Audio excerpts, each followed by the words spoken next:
Now I'm going to show you two different ways to trim your half square triangles, and I will start with these guys. I'm going to start with a ruler. It doesn't really matter what size, as long as it has a diagonal 45-degree line, which most rulers, quilting rulers do.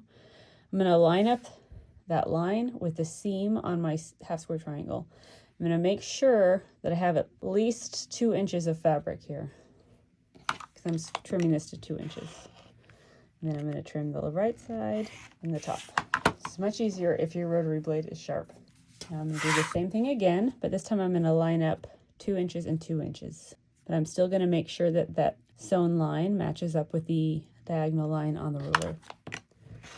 And I'm going to trim the remaining 2 sides.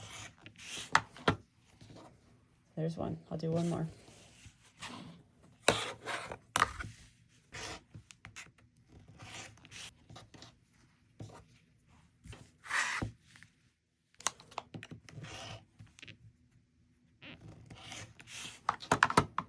Now I have two 2-inch half square triangles. Now let me show you the other method that I use.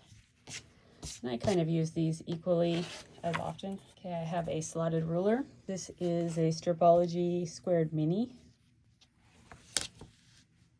All right, I'm going to line up this black diagonal dotted line here, and then I'm going to trim through the slotted spots at 2 and 4.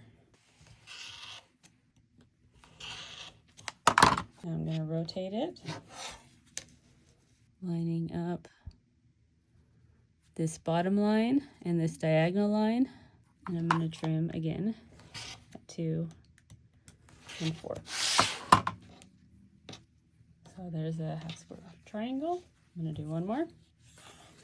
Just lining up these black dotted diagonal line. I'm going to trim at 2, 4.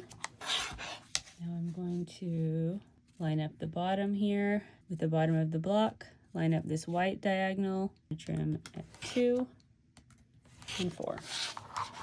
There we go. That's how I like to trim my half square triangles.